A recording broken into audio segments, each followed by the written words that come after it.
There's one thing you know about the Detroit Lions. I mean, they have been a tough out. I want to say outside of the first game against Green Bay, they have been a tough out.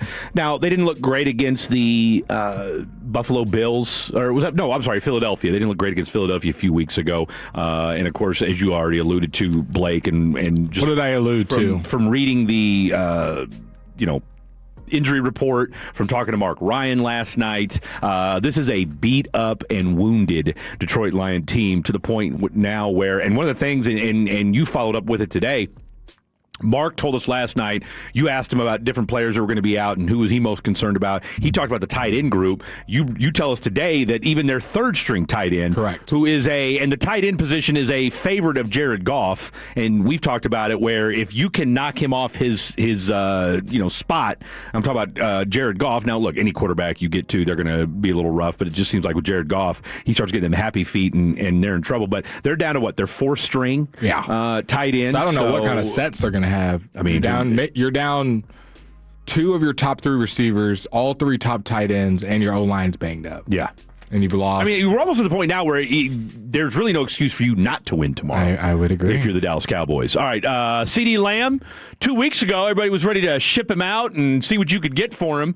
Last week, he has a CeeDee Lamb-type performance, and now everybody's back in his good graces. However, this team has been okay. I mean, okay, yeah, you beat the Jets on the road, but, I mean, look, I'm sure the Allen Eagles could probably beat the Jets on the road if we're being honest about it. That was a good one. You like that? All my high school fans out there. CD, do you guys have a signature road win, or do you need one? Missing, I wouldn't say that, but I do say we do need it. It's not really something that I feel like because we haven't got it in the past that we need it now. Nah, I just feel like because of the situation we're in, we need it now type. And as for us, we got to rely on one another, man. I feel like it's the same thing as playing home. Granted, we ain't got the crowd with us, like the whole stadium with us essentially, but we have a nice, our fans, I like to say our fans show well. So we're gonna be hearing a couple cheers in there, but as far as being in enemy territory, I know that we got to rely on one another in our training and everything that we do leading up to this game, and that'll get us where we need to go. This game is everything the Cowboys need. Oh, everything. You got the schedule couldn't have laid out more perfect. You were terrible in the first half before the bye week. Then you play the Raiders. You have the sad passing to Marshawn. Very emotional game. You didn't need a super good opponent bouncing that. You needed a confidence booster, layup, slump buster, if you will. You needed that right there, and that was the Raiders. What? What's so funny? Nothing. You didn't like my analogy? I love it. Well, that's what the Raiders were. Just the same way that teams looked at the Cowboys' defense when you're having no complaints out of me. When you're having bad quarterback performances, what do we say? That this is your get-right game, playing the Cowboys' defense in the first half. Yes. The Cowboys needed one on their side. You get the Raiders. So everyone that's saying it was just the Raiders, I think that's exactly what you needed. You needed a team any worse, any better. You needed them. You got some confidence back. You put up 40 or 30, whatever they put up. Boom, offense is clicking, GP and CD. That was like the first time we saw both of them. I mean, we kind of saw them in the Cardinals, but the Commanders game too. This is where it was starting to be their coming out party for both of them. Like, this is the best wide receiver duo. Then, boom, Monday night, you got the Eagles, or Sunday night, you got the Eagles at home. You needed that because the Eagles took care of business in the Link week 1, needed some home cooking. So now there's 2 games in a row where you're feeling on top of the world. Thursday, if that game would have been in Arrowhead, maybe it goes a little different. Like, you needed some mojo right there. Yeah. And I think this game being in Detroit is exactly what you needed. You don't need to get too comfortable where you got 3 of your hardest games in a row and they're all at home. I like one of them being on the road. So if this team is going to be something in the playoffs, boom. Let's go see you win in Detroit in December. Let's go win a snow game. Let's go win a game where you're not. I know it's not going to be snowy. Snowy getting to the arena. Snowy adjacent.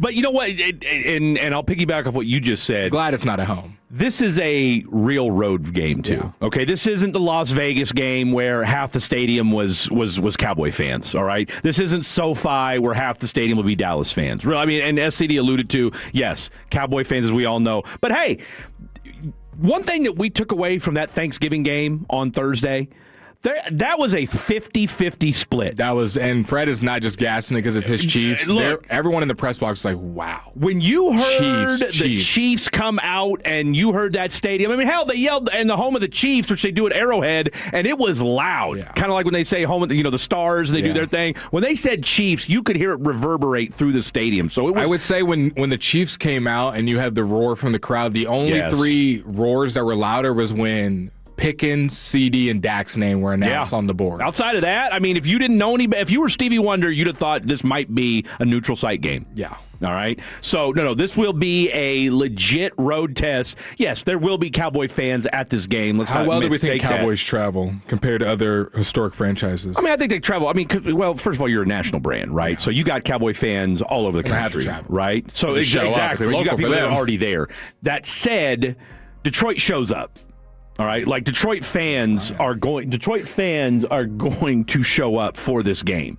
All right, I would imagine I could see it being like a 75-25 split with because this is a huge game for Detroit. This is despite how depleted and beat up your football team is, you need to win this game. I mean, this is a must-win for both teams tomorrow. This is it. Right? Both teams dropped to like under 20% with a loss. Right. As far as Cowboys can't afford to lose because you've already lost too many winnable games. You lose this one, you're done for. Pretty much, unless then you just need all kinds of. You would need the Eagles to legitimately, literally not win another game. They'd have to lose every game, and that's just not going to happen. All right, Shoddy, how do you prepare?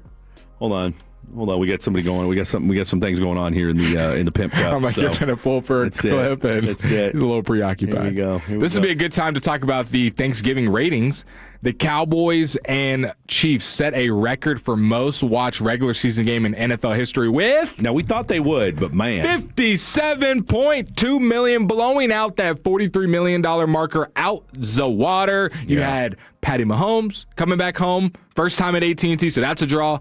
Chiefs, Cowboys, 2 good games, playoff-like atmosphere. Yeah. The thought of maybe seeing Taylor Swift and then knowing you were going to see Post Malone. I mean, it was. The schedule even though it was an awful halftime show. I thought it was pretty good. Whatever, dude. No, you didn't. All right, Shoddy. We ready? All right, Shoddy. How do you prep for a handsy Lions defense?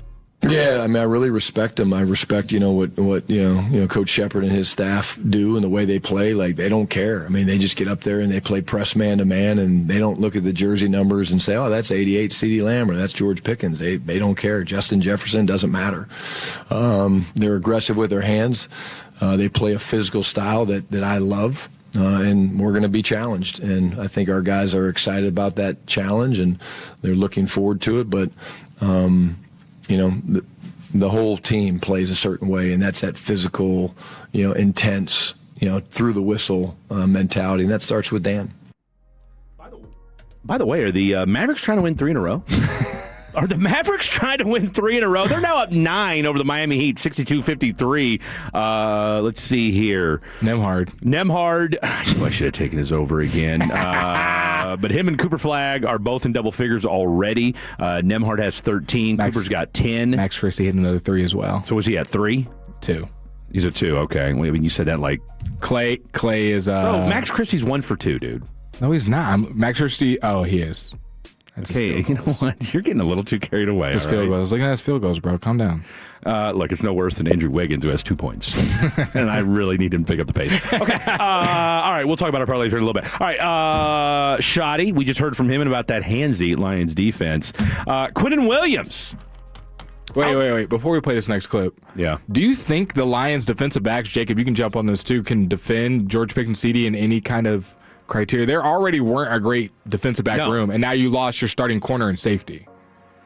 Like, even if you were full health, I would say Pickens and CD were going to do the thing. Now you're depleted health. I'm going to put it to you like this.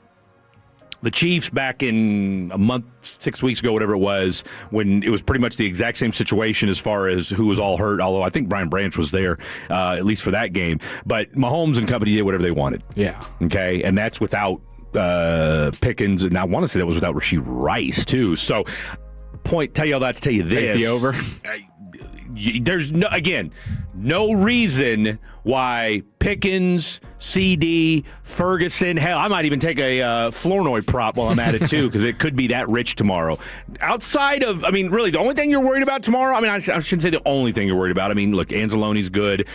Is if Adrian Hutchinson goes off. Well, if Adrian Hutchinson goes off, then that'd be a new player on the team, so that'd be really scary. What am I thinking of? Just Aiden. Why did I say Adrian? Adrian, whatever. You get my point. So if Aiden Hutchinson goes off and goes all Myles Garrett on you or tomorrow night, dude, that's about it. I mean, really. You got the best pass blocker in the backfield, Javonte. You got Javonte to pick up blocks all day long to chip. You're going to have Spanford in there doing his thing. He's got the Cowboy Scooney. Hour. Just go in there. Scooney. I don't need you to even go out for a route. Target. Don't even go out for a route. Just we'll throw him the obligatory wheel route, see if he can pick that up. He's good for at least one of those every game. All right, Quinnen Williams, outside of you, what has been the key to this defensive turnaround? I think everybody just executing, man, to the best of their ability. I wasn't here before. I don't really know what was going on before I got here, but since I've been here, man, everybody just been firing on all cylinders when it come down to doing their job the best of their ability and feeding off each other, learning from each other, pushing each other, holding each other accountable, and it's been unbelievable to be a part of. And all I say, man, nobody can, like I say, man, change one thing. One person can't change the thing, man. One person can't affect the game and for win losses. It's a team effort. It's a unit effort, especially on defense. We all lose together. We all win together. So it's just been unbelievable to work with those guys in the defensive room and to get better every single day. So, I mean, it's very humble of him not to say, hey, look, it's more than just one person. But and I appreciate that about one Mr. Quinnen Williams, but let's call it what it is. Number 92 has changed the entire face of this defense. It's crazy. You throw in Quinnen, and we say it every show because we haven't had a legitimate all-pro guy who's affecting every game. We've had Trayvon Diggs, Deron Bland, who do their thing and get picks, and when they're having their all-pro seasons. And I'm pretty sure we had an all-pro linebacker, right? Was Sean Lee? I don't know if he made it. He made the Pro Bowl. Yeah.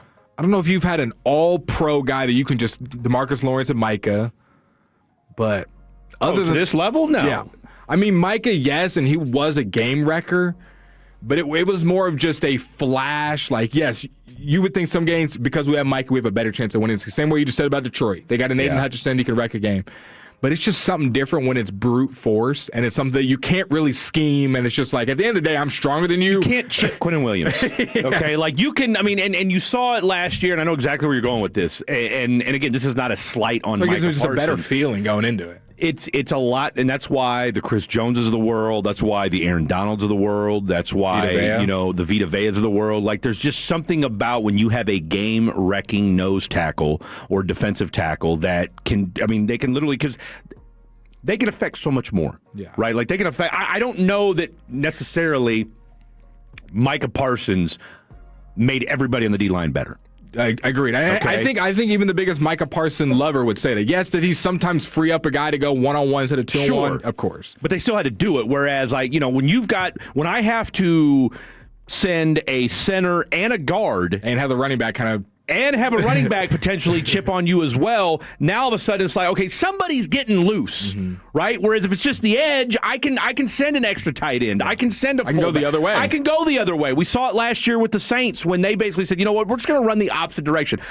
Guess what? If Quinnen Williams penetrates, you're stuck. Yeah. Okay? Like, there's nothing play, you can do pass about play. that. It does not matter. And like I said, from a pass play, because then the other aspect of it is, too, okay, he comes up the middle. I'm forcing it into a defensive end or something along those lines, or a blitzing linebacker or something like that. All right, Clayton Adams, who we don't get to hear talk very often. This is, what's so funny there, Degenerate Jake? Clayton Adams.